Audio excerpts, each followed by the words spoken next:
A long time no see. It is getting close again, Noah, finally to August around that football time. You're starting to feel it in our veins a little bit, the college football season creeping in. June has flown by. I feel like July is always a grind for the people who really love college football because it seems like you're just counting the seconds of every single day until week 0. And here we are, man. First video of this new season. It's funny. I was thinking before we got on here. Last year, we put in so much work and so much time finding players, stats, lineups, things like that. We were watching press conferences. Not that we don't do that anymore, but all of that to find a 4-8 season or whatever it was, Noah. And now this is how quick time moves because we're right back here. We obviously had some stuff that held us back from recording here, but we're finally getting started. Today we'll do offense. Later on in a video, you'll see we'll do defense. Noah, anything you want to say before we get started, man? I mean, it's officially like a fresh slate to a new season, hopefully. Yeah, I hope everybody had a great 4th. It was awesome celebrating America's 250th. But, getting into the grind, football season, hated that we weren't, didn't post as recently and, towards the end of basketball season. But glad to be back, ready to chop up, talk some ball with Gage here. No time to waste, Noah. Let's get right into what is, again, the off-season talk. The off-season, maybe you have 50% saying this guy, 50% this guy. It's the quarterback, Noah. Unfortunately, we have and I don't want to say unfortunately because we'll get into both of these guys, but we have another season where there is no clear-cut Pat White, no clear-cut Geno Smith, no clear-cut name whoever. You know what I mean? We're once again going into a year where we have a quarterback battle on our hands. And some people feel as if this isn't a battle. There's already kind of been some leaks that Michael Hawkins is the potential week 1 starter. But what does that mean, though? Because we heard that all last year with Nico. He's the week 1 starter. And then there was 4 quarterbacks in against Robert Morris. And that leaked to Ohio and Pitt and yada, yada, yada. So I don't take everything that Rich Rod says very serious anymore, to be honest with you. Like when it comes to him speaking to the media, he's going to do whatever the hell he wants, put whoever he wants out there. So I just take it with a grain of salt nowadays. So let's get into what is, of course, Michael Hawkins versus Scotty Fox Jr. Michael Hawkins obviously comes over from Oklahoma, backed up John Mateer. I know you have a take that I'm interested to hear you kind of fully explain about that. If Mateer has a really good season, which we think he will. Overall, I mean, where are you at on the standpoint of, like, are you a 50-50 guy? You think this kind of shades one way? Do we have our clear-cut guy in the room already? Like, where are you at with this? I mean, I don't want to say clear-cut guy. I mean, I watched Rich Rod trot out 5 quarterbacks last year, Gage. So until he's impressed and he knows what he wants, we don't know. Like, I mean, we could sit there. We're not at practice every day. We're not, watching. Based off what you see on film, that both of these guys, obviously Michael Hawkins Jr. probably has a little bit less film than Scotty Fox because Scotty Fox got to start there towards the end of the year. Based off film and athleticism and what you're looking for in a Rich Rod offense, but that's something that time will only tell here. I don't really want to say, oh yeah, you're definitely going to see Michael Hawkins Jr. trot out there week 1 or Scotty Fox because I think probably the first 2 weeks you're going to get a little bit of mix of both because Rich Rod's going to, need to know what he has back there. So here's, what you just said. That is, and we'll, talk about some concerns and stuff towards the end. So maybe I should save it, and I will, just because I really want to get in depth on that. But I saw a quote, Noah, from Noel Devine. I want to read this to you. He said, had I been in this NIL era chasing a bag, I would have missed out on a system that fit me the best.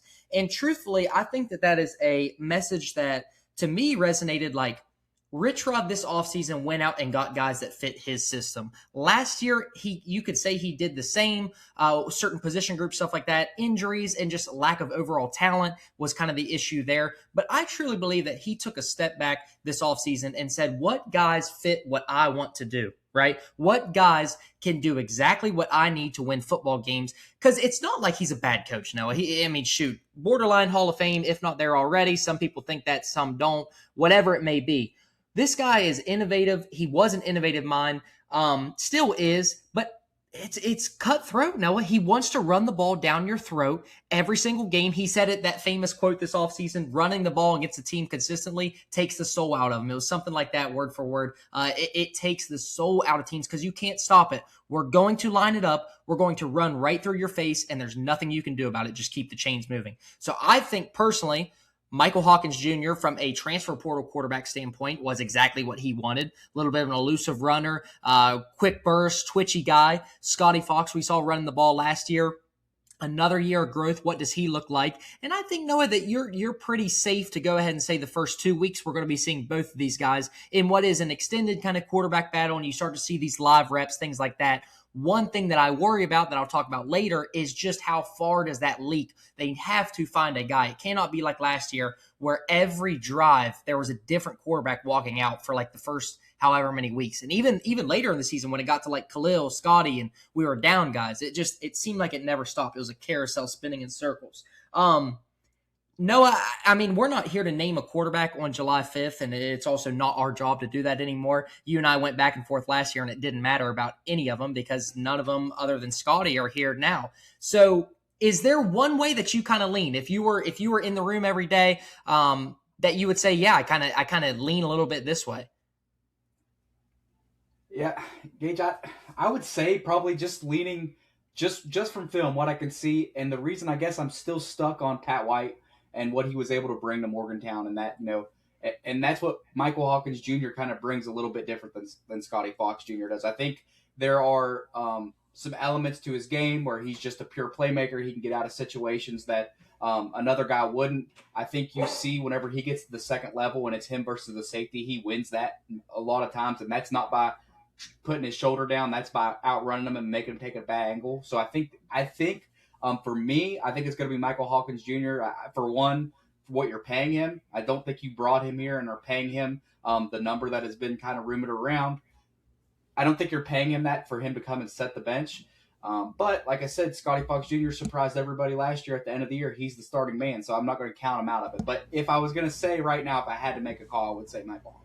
So here's my take on it, and it's it sucks that it seems this way, but I think your ceiling for Michael Hawkins is obviously way higher than Scotty Fox, just based off pure athletic ability. But I also think that your floor, how a player is going, the minimum that you're going to get, potentially Scotty has a higher floor than Michael Hawkins. I mean, we haven't saw enough volume from Michael Hawkins in a season to see kind of what his range is. We've saw starts here and there. I believe he had the bowl game start, Noah, was 2 years ago, maybe? 2 years ago. 2 years ago, yeah, because last year was the Bama and Mateer and all that stuff coming back from the thumb. Yeah, I think, honestly, I'm kind of with you. I think money speaks, obviously, the way the NFL system has kind of trickled down to college. Money speaks, and we'll obviously talk about a guy in the running back room who is going to carry the absolute load this season for West Virginia. But I'll also lean Michael Hawkins as well. But once again, if Scotty wins, we don't know. No, we just don't know. We'll have to wait 2 weeks and see those games versus Coastal and UT Martin. But it doesn't really matter for those first 2 weeks, Noah, because by the end of the UT Martin game, Cam Cook may have 1,000 rushing yards already in the season with 10 touchdowns. This guy, when you speak of like built for systems and built for coaches and built for an offense, look no further than this. Cam Cook to West Virginia was like, I mean, whatever comparison that you want to make, peanut butter and jelly, salt and pepper, whatever it is, Noah. This is a perfect fit for him. He knew it. He passed up SEC schools, maybe a little bit more money. I don't know. I would have pushed every dollar we had for him, and we got him. This is, I hate bringing Jaheim into these kind of talks and comparisons because the injury, and if he was healthy, Noah, who knows what kind of numbers he would have put up last year, even with that kind of lackluster offensive line. He's just that good of a player. But Cam Cook with this upgraded offensive line, in which we're hoping the offensive line is better and upgraded. What's you talk about ceilings, Noah? What's the ceiling for him this year? 1,500 yards, 1,700 yards, double digit touchdowns. I mean, he easily feels like a guy that's a lock for 1,010 touchdowns. Yeah. I mean, I don't think there's any way if we're successful. I mean, if just say we go, if we win 7 games this year, Gage. I think if we win 7 games, I think you see exactly what you're saying. Cam Cook has at least 1,000 yards on the ground and 10 touchdowns because he has to be successful. But for him to be successful means the guys up front have to be successful, right? Cam Cook's as good as you can get in the running back room. I fully believe that, and I think they have stacked a great 1-2 punch with him and Amari Latimer, the late transfer, or not transfer, but commitment flip from Wisconsin to us. I think that's a very good 1-2 punch. Short yardage back in Latimer, and Cam Cook, a guy that's explosive and can take anything to the house. With Cam Cook, I just think, like you said, the system fits so well, and if he's able to just, have a little bit of help up front, get him some wiggle room, get him out there, because he's going to make the first guy miss. I fully believe that. I watched it, and he's a workhorse back. He can go 20, 25 carries. Yeah, he kind of had the Cam Scattaboo usage rate at Arizona State. I don't necessarily have that stat up in front of me, but I would say, my goodness, that year they went to the college football playoff and played Texas. His usage rate had to have been 50% or above. And you're going to see that the same with Cam Cook, too. I think they get him involved in the passing game while he's in there, too. This whole thing is being built around him and Michael Hawkins Jr. or Scotty Fox. We know when things are going well in this offense, Noah, it's because the quarterback is also able to run the ball efficiently, and that's only going to make Cam Cook's life easier if you're seeing our quarterback, whoever it may be, popping off carries for 6 to 8 yards here and there and maybe a chunk play for 20+. This guy is a stud, man. I mean, this is the highlight of the offseason. I remember I put in a tweet, it was, if we get him and maybe a receiver down the line, I'll say Rich Rod's cooking. This is guy, man. So I will touch on Latimer. You already talked about him a little bit. You and I talked a couple weeks ago, actually. I think the goal for Latimer in this rookie season, this freshman season, is to have a very, very high explosive rate in this offense. And I'm saying that as in maybe he only gets that 8 to 11 carry mark, assuming that he wins this running back 2 role, Noah, which is valuable in this offense. Cold Country Podcast got on Josh Pate's show there and dropped a whatever you want to call it, a hot take that we'll have 3 800 or more rushing yard guys in the room. Latimer could potentially do that, Noah, as long as he gets the touches needed. I think he stays around that kind of 8 to 11, 8 to 12 touch range. The key for him is if we can have him as like a 8-yard per carry guy, 7-yard per carry, who can give Cam Cook a breath of fresh air and come in and bust off these explosive plays. He's very talented. No, I was obviously knew the flip was coming when his brother came home to play for Rich Rod and Zach Alley and things like that. But yeah, I'm excited for him. I hope he gets the touches that he's kind of projected to. Yeah, I think just another note there. Just shout out the Cold Country Podcast for that take. Me and Gage kind of spoke on that 800-yard rusher there, 3 of them in the room. I think if Amari can get 200, 250 on the ground in the first couple games, which is possible if you're in blowout territory, if he could get between those 2 games 200 or 250 on the ground, I think he'd be in a really good chance to kind of see that if he has a game or 2 where he has some big numbers outside of that. We can't pass up a little fullback action either, Noah. Little add-in, Caden Luke. The only kind of things that I've saw around him is this guy's ready to carry the ball. This isn't your modern day NFL fullback come in and block out of like a strong formation and high formation or something like that. This guy's here to carry the pill a little bit, Noah. And there was a fullback back in the day everybody's familiar with. He was pretty good in this offense, right? So I would be interested to see how he uses Caden Luke this year in terms of short yardage situation. Right now, he's listed at 5'11", 249. We'll see what his actual playing weight is come week 1 there versus Coastal Carolina. Nothing would fire me up more than a little fat package, I don't even know, a little wildcat with him in the backfield, whatever you want to do. The guy seems like he's super athletic, can move around. Hell, if you're talking about getting carries in a Division I football game, you got to be able to bust a move a little bit. So do you think that we're going to see some fullback carries, maybe a little return? I'm not saying that he's Owen Schmidt 2.0, but hey, you don't see that very often, and at times that can be really tough to game plan for. Yeah, I think you're definitely going to see it. I think you saw it last year against Pitt, down there on the goal line when we had 4 guys in the backfield. He will be a part of that fat package. I think Rich Rod said he called it the fat package, and then he said he can't call it the fat package anymore. He didn't want to get anybody offended, but like that package right there, he'll probably be the guy with the ball in his hands jumping over the goal line, I would say. Him or Kevin Brown. You may see Kevin Brown back there. You may see Kevin Brown back there. Are you going on running backs, fullback? Anything else you want to say about that room? Yeah, like I said, I think there's going to be a lot of the first couple games, that's where you're going to see a lot of touches spread around to see what everybody's got. That's why we're going to win the games. We're not coming out and throwing the ball all over the place the first 2 weeks to win our games. I can tell you that right now. We're going to just pound it right down the field, keep the chains moving, score touchdowns. Like I said, Cam Cook might have 750 yards and 8 touchdowns by the end of week 2. That's not an exaggeration. So let's move on, Noah, to in my opinion, I don't know if you feel the same way. This is the biggest question mark around this offense. This is one of my concerns I have. We'll talk about at the end, the wide receiver room. Now, we have my glorious king, Jaden Bray, returning again. The only thing stopping this guy from being a 1,000-yard receiver in college football is injuries. That's truthfully the only thing that can stop him.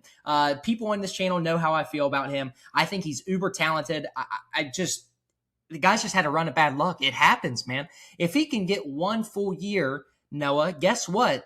Because of the departure of Cam Vaughn and these other guys, Jeff Weimer and what may it be, he has stepped into this role where he just, hey, I'm sticking here. I'm loyal. I'm the wide receiver 1 on paper. Like, he's in for a big year. It's just, can he stay healthy? And we're not going to sit here and speak on that. But, like, if you get a full season out of him in this offense, rinse, wash, repeat. Wash, rinse, repeat. Yeah. Did I say that right? Rinse, wash, repeat. Rinse, wash, repeat. Yeah. Wash, rinse, repeat. I don't know. We'll talk about it later. The same as last year. In this offense where it's so run heavy to a point where guys will stack the box, when a guy like this runs his routes as crisp as he does and gets open, creates separation, it makes it super easy on him. We saw Scotty Fox throw the ball last year. Maybe he takes a step forward as a passer. And then we saw some throws, Noah, that Michael Hawkins has made, especially down the field, where that could be bread and butter, Noah. I mean, one-on-one, whatever it is. I'm telling you right now, Jaden Bray is not somebody that college defensive coordinators, head coaches, whoever's calling defensive plays can just kind of say, oh, yeah, we'll go one-on-one man coverage over here. We don't need no safety help, no extra stuff over here. Like, no, you can't do that with him. That's how good I think he is. Yeah, Gage. I think, Bray, obviously last year, before he went out, I think it was the Ohio game, he got injured. You could see that they had plans to, utilize him a lot. And, unfortunately, like you said, you can't plan the injury bug. It happens. And I hate that for his career because, I mean, even when we watched him when he played for Oklahoma State, he played against West Virginia. I remember us speaking like, man, that guy's going to be a guy, right? And then he ends up coming to us with Neil Brown and then stays through everything. So I really hope it works out for him this year. Gage, yeah, this wide receiver room, I mean, look at it as a whole. I think you and I have kind of spoke about this, and I kind of think this is kind of similar, and we'll have a defensive video sometime soon, but the wide receiver room is very similar to me that what our defense is. Guys that don't have the most reps, they don't have the most film to put on display, they don't have the stats, they don't have the numbers. They pass the eye test, right? They're athletic, they're big guys, they're fast. They do something well, right? They pass that, but they don't have the production to prove that these guys are, elite level talents yet. Bray, I think, is the only guy in this room that you can say at the Power 4 level, he's going to be the production. He has the production. Now, a guy like Prince and a guy like Teron Francis, DJ Epps, those are all guys that have the ability to prove themselves in this offense, and I don't think it's going to be a hard idea for these guys to all touch the field because they're all kind of on that level playing field, in my opinion. I will speed run this real quick and just kind of give my general thought about some of these guys. Jaden Bray, kind of all around, like you said, the only true guy with some sort of production in this room. Prince Stockton, more of your red zone threat, big body guy down in the end zone. Can't go one-on-one with him because he's 6'5", really good jump ball receiver, things of that nature. And then I think Teron Francis, DJ Epps, Kendrick Triplett, and the other JUCO guy, Hutchins. I think those are your yak guys in terms of balls going kind of line of scrimmage, RPOs, screens, that sort of thing. Short yardage. Not saying those guys can't go down the field, but that's kind of where their money, they're going to make their NIL money this year and maybe future because who knows how many of these guys will be here next year. But that's kind of my overall thought process when I kind of close my eyes and envision this offense. You have Jaden Bray working the middle of the field and a little bit of the deep part of the field just because he's that good. You have Stockton kind of working that deep part of the field. And then you have Francis and some of these other guys around the line of scrimmage, flats and all that good stuff. kind of your thoughts, Noah. I would love to see a huge kind of breakout season in college football from Teron Francis. He was kind of a hot topic there when we got him. In terms of talent, Noah, like, do you think that he could potentially be the best receiver in this entire room? Yeah, I would definitely say. I mean, just based off played LSU last year, so let's be 100% honest with ourselves. Not that he played that much, didn't get a lot of playing time. They've had some okay guys in the past. I think Jamar Chase turned out all right. Jefferson was like okay, and even like 8 years ago, whatever it was, like Odell, he was all right. So I think Francis has the ability. I think he has that, the size, the speed, the NFL makeup, I guess I would say, right? He has a guy that can play at the next level. That's a guy right there, and I don't want to ever, wish or foresee it upon us or whatever. But if he has good production here, that's a guy that will bounce back to the SEC, in my full belief, right? It's a guy that comes no back, problem saying that. Yeah, on the field. Yeah, he gets on the field, he makes some production, and then maybe he bounces back. And if that's what he wants to do, great for him. But you don't want to wish a guy away. But I think he has the measurables that he can be a very, very elite playmaker at the highest level of college football.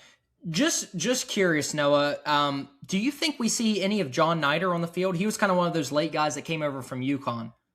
Yeah, I think that's going to be a guy that I think kind of going to be on the field because like a Jeff Weimer dupe. Just like a good hands, very quality. Always routes are always going to be crisp. Like he's not going to wow you with his athleticism or anything of that, but he's a quality receiver, and I think that's why he made the room. And they got him kind of early too, so they must have been looking at him, saying, "Hey, maybe we can get him out of there."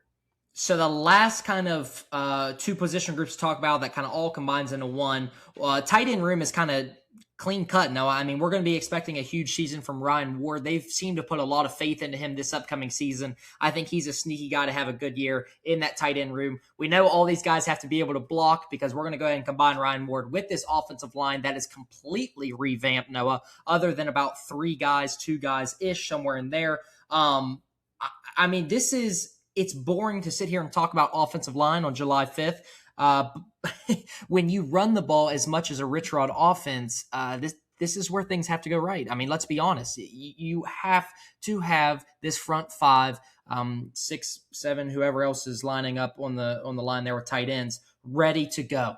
And I'm going to leave this to you to start. Do you think that we've addressed this enough with NIL money and talent to really turn this thing around? Because some of the plays from offensive line I saw last year from certain guys were some of the worst offensive reps I've ever saw in my life. This is terrible. I can't remember his name. What was the guy that I loved? He played guard. Last name Haslam, I believe. I'll look it up. Give me your honest to God opinion about this offensive line this upcoming season. So I think just the biggest thing is you address snaps. Last year, I think we had less than, I don't know, maybe 100 combined snaps with our starting lineup coming out of there for the linemen.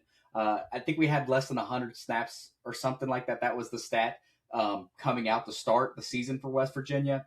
You didn't know these guys' names when they came out to start, whatever. And I think that's the biggest difference here. And I think we spent, just from what you see on Twitter, or X, I guess I should say, see on the rumor mill, they put a lot of money into this offensive line. They believe that is where you're going to win football games. And let's be honest, Texas Tech proved that. Your front offensive line, your front defensive line, that's where you win games, right? That's where you can control the line of scrimmage. You can make your push, so on and so forth. But yeah, I think just based off of snaps and what you're going to see, I don't know. I couldn't tell you. I couldn't sit here and pick out 5 guys that are going to start. I think Cray is probably going to be a guy, and Landon Livingston maybe, but also you have Kevin Brown in there. You have Cam Griffin. You have guys that like Rich Rod like knows he wants them there, so on and so forth. So it's going to be very, very hard for me to give you a starting 5 on the offensive line. But I do think you're going to be very well improved. And just another big reason, I know I always hit on this, but like iron sharpens iron. When you know the guy behind you is on your tail, to get that starting spot, that's just going to make, the guy in front better because he's got to work that much harder to keep his starting position. Yeah, Donovan Haslam. No, I couldn't find his IG quick enough. I love that guy, man. I hope somehow he ends up having like a 10-year NFL career. I can't remember where he transferred to, but just kind of, how I feel about him. I do, as far as what you were saying, I think Cray is a locked-in starter.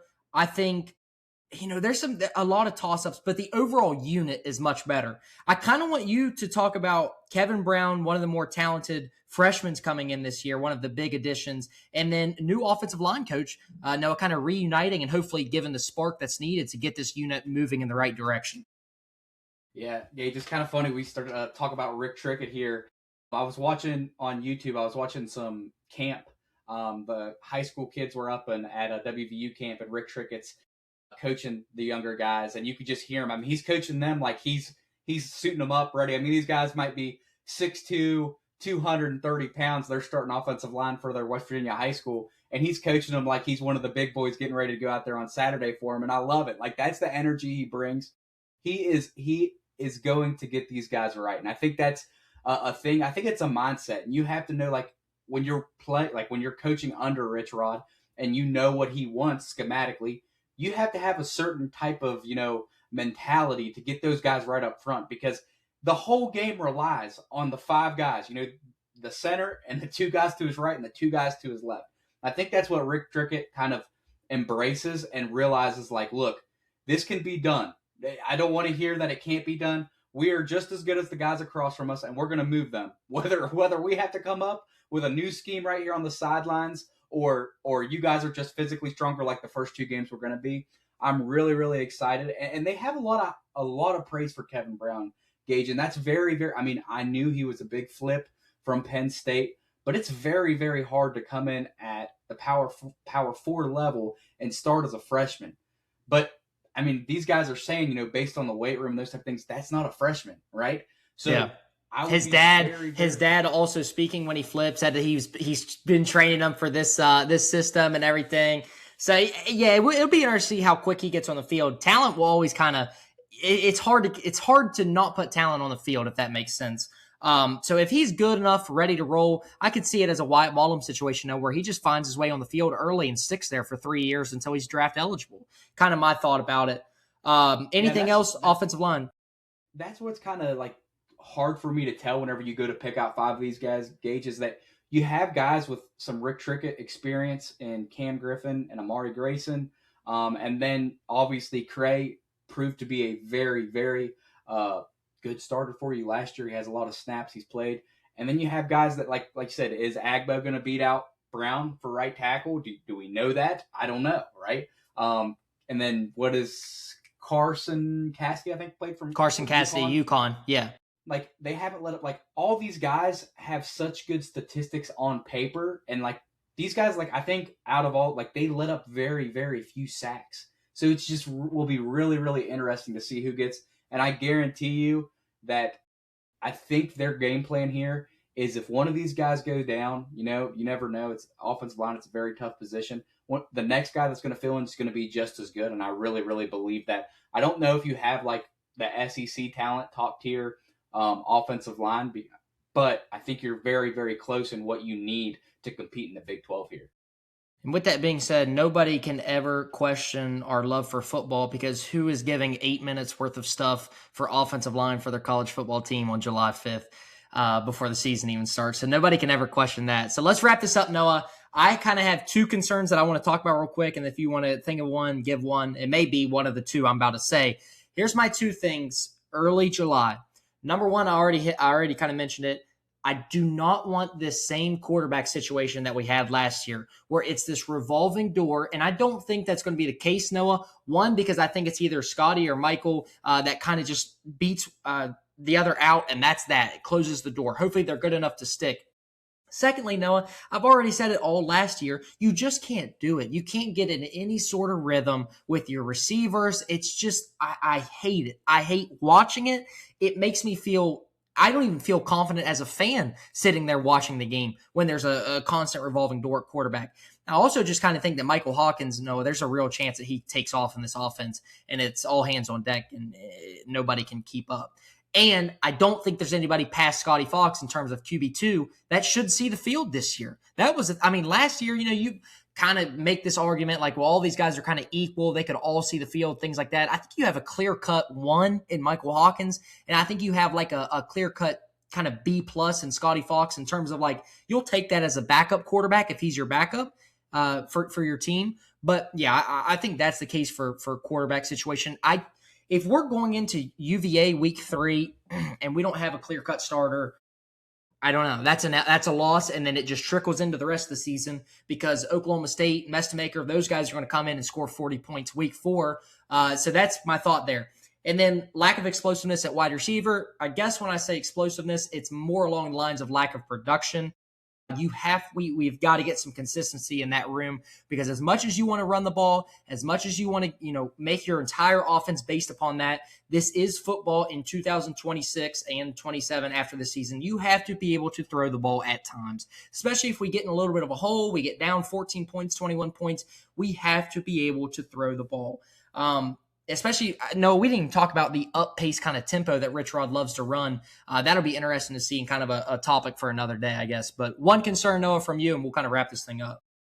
Yeah, I think it's the same thing, though, just quarterback play. And it's not that the quarterbacks aren't talented or aren't good, but you can't have questions rolling into week 3 because here's the thing, Gage. I mean, you look at the schedule, and let's just keep it to a minuscule here. Your first 4 weeks, those are all winnable games. And starting the year 4-0, not saying that we're going to, starting the year 4-0 is completely different than starting the year 2-2. And obviously we know football is a game of momentum and it's a season of momentum. So if you can start off hot and stay hot and drag that on, that lets you drop a game that you should drop and lets you keep winning games that you should win, right? Whenever you play Texas Tech. Not saying that we should lose to them. But it's much easier to play that game when you're a 1-loss team versus a 4-loss team. We just talked about that last night or a couple of days ago. If you win that Ohio game last year, I'm not saying I don't know. I don't know what it looks like, Noah, over a period of time. It's the butterfly effect, but you just don't know about those things. So I agree. You have a real legit chance to start 3-0, potentially 4-0. We'll obviously do a schedule and give our win-loss prediction, all that stuff in a later video, but anything else from you, Noah, before we wrap it up? It's good to be back, man. It is, man. It is. It'll be here before we know it. Days will kind of fly by, and hopefully we'll get there. So we appreciate you guys watching, man. Leave a thumbs up. Let us know video-wise anything you guys want us to talk about, give takes about, and then we're kind of getting our feet back into it. But we're ready to go, man, always. So just because you don't see us and hear us talking every day about football doesn't mean we're not giving each other a little FaceTime call here and there and chopping it up. So appreciate you guys watching, man. Leave a thumbs up. Subscribe if you're new. We'll see you in the next one.